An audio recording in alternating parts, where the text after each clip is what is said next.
通知廚房。Yo， 大家好，我係通少，歡迎嚟到通知廚房。今日同大家分享一個傳統黃金馬蹄糕嘅做法。做法當然又係非常簡單，而且金光閃閃，顏色非常之奪目。整嚟俾自己食或者送俾朋友就最啱啦。要馬蹄糕整得好，馬蹄粉非常重要。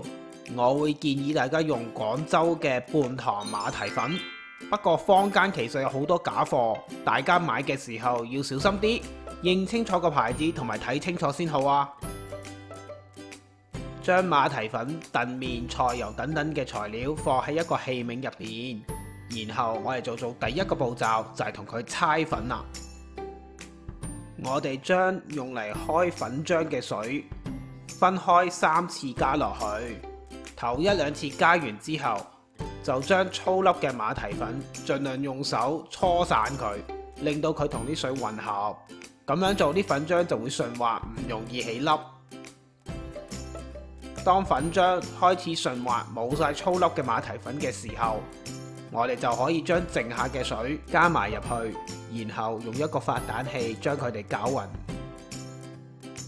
攪勻咗嘅馬蹄粉漿入邊唔多唔少都有啲雜質，所以我哋揾一個架將入邊嘅雜質隔走佢。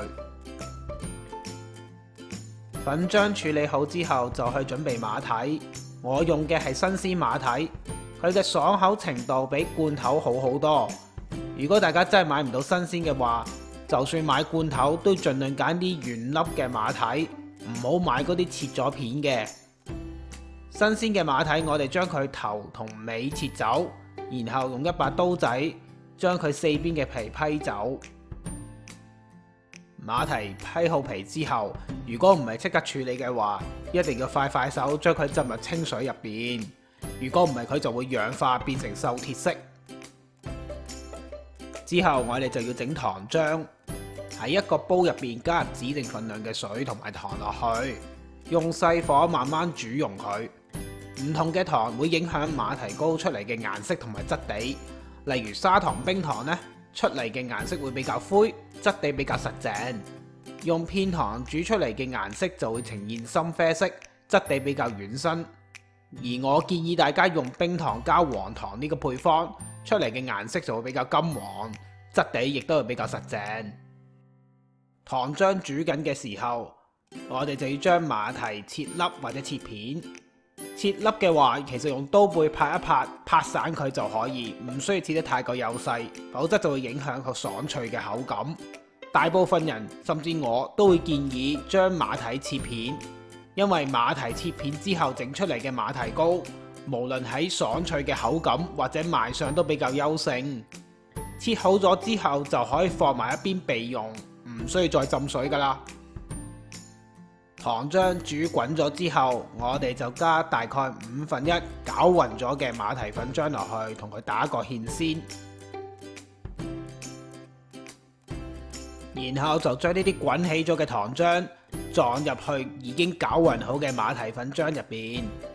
馬蹄粉漿記得要先攪勻啊，因為馬蹄粉佢係啲無根性嘅粉類，放得耐嘅話係會沉晒喺底，同啲水分開噶。馬蹄粉漿攪好咗之後，就加入頭先切好嘅馬蹄粒或者馬蹄片落去攪勻佢。馬蹄粉漿撞入咗糖漿之後，就會形成一個半熟嘅粉漿，佢個質地會比較結身，而且有承托力，可以托住啲馬蹄粒或者馬蹄片，令到佢哋唔會咁容易沉底。如果你發覺啲馬蹄片、馬蹄粒加入咗之後沉晒底，即係你個粉漿唔夠熟、唔夠結，咁補救嘅方法就係要隔住滾水，將啲馬蹄粉漿加熱，直至到啲馬蹄粒或者馬蹄片可以浮喺粉漿上面。之後就要將用嚟蒸嘅器皿入邊搽少少油落去，等馬蹄糕蒸完之後容易脫模。最後就將攪勻好嘅馬蹄粉漿倒入去，但千祈唔好好似我咁一嘢倒落去，咁樣啲馬蹄就會浮晒喺面。要將攪勻嘅馬蹄粉漿用一個大嘅湯殼一殼一殼咁樣滗落去，咁樣啲馬蹄先會平均分布喺成個馬蹄糕入邊。然後就放入去已經熱好咗嘅蒸籠入邊，用大火持續咁樣蒸佢30分鐘。如果大家冇呢啲竹籠嘅蓋，而又驚有倒汗水嘅話，咁就要用一啲錫紙或者可以受熱嘅保鮮紙包好先拎入去蒸。蒸好嘅馬蹄糕先拎出嚟攤凍，再放喺雪櫃度雪佢大概6個小時，等佢變硬，然之後先可以將佢脫模。之後就將馬蹄糕切片，當然可以就咁凍食，但我就比較喜歡煎香嚟食。煎之前我通常會撲少少嘅粟粉喺兩邊，咁樣煎出嚟就會更加香脆。用一個平底鑊加入1小茶匙嘅油，用中火慢慢煎到馬蹄糕兩邊金黃就食得啦。你睇馬蹄糕有幾咁金黃香脆，再加埋食到嗦嗦聲嘅馬蹄，真係集合晒香脆、軟滑、爽口於一身。正所謂黃金香脆馬蹄糕，食個開心時運高。恭喜恭喜恭喜！嗱，唔好熄住啊！最後嘥多你30秒提提你，食材嘅份量已經寫咗出嚟啦。睇唔切嘅話就喺上述嘅網址重溫。要知道我啲食材用咩牌子嘅話，就睇睇呢個短片嘅煙火。睇晒成條片都仲有嘢唔明嘅話，歡迎你嚟到我 Facebook 嘅專頁或者 YouTube 呢度留言俾我。如果大家中意我嘅短片，希望你會俾個 like 同埋 share 俾你身邊嘅朋友，仲要訂閱我嘅頻道支持下我。